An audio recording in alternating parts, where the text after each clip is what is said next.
Domestic violence के case में जब पति को कोर्ट से नोटिस आता है, नोटिस के साथ जो कंप्लेंट की कॉपी आती है उसमें पति के ऊपर तरह तरीके के इल्जाम पत्नी की तरफ से लगाए जाते हैं। मारपीट के इल्जाम, दहेज की मांग को लेके मानसिक या शारीरिक प्रताड़ना करने के इल्जाम, ताने देने के इल्जाम, गाली गलौज करने के इल्जाम, इस तरीके के इल्जाम पति के ऊपर लगाए जाते हैं डोमेस्टिक वायलेंस के केस में।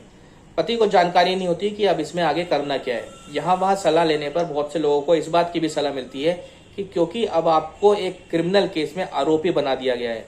आपके ऊपर मारपीट के, लड़ाई झगड़े के, गाली गलौज के, दहेज की मांग को लेकर तरह तरीके के इल्जाम लगाए गए हैं, इसलिए अब आप एक क्रिमिनल केस में इन्वॉल्व हो गए हो। और क्योंकि अब आपको एक क्रिमिनल कोर्ट से, जी हाँ महिला कोर्ट यानी क्रिमिनल कोर्ट से आपको नोटिस आ गया है, तो आपको इन सभी आरोपों को लेकर सबसे पहले अपनी बेल करानी पड़ेगी।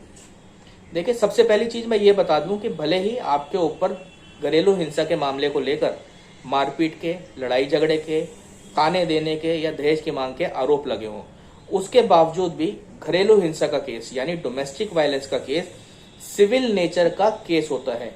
भले ही ये क्रिमिनल कोर्ट में चल रहा हो, लेकिन इसकी प्रोसीडिंग्स टोटली सिविल नेचर की प्रोसीडिंग्स होती हैं। और क्योंकि ये सिविल नेचर की प्रोसीडिंग्स होती हैं, इसलिए डोमेस्टिक वायलेंस के लॉ में, डोमेस्टिक वायलेंस से जुड़ा जो कानून है यानी protection of woman from domestic violence act 2005, इसके अकॉर्डिंग बेल लेने का कोई प्रोविजन ही नहीं होता डोमेस्टिक वायलेंस में।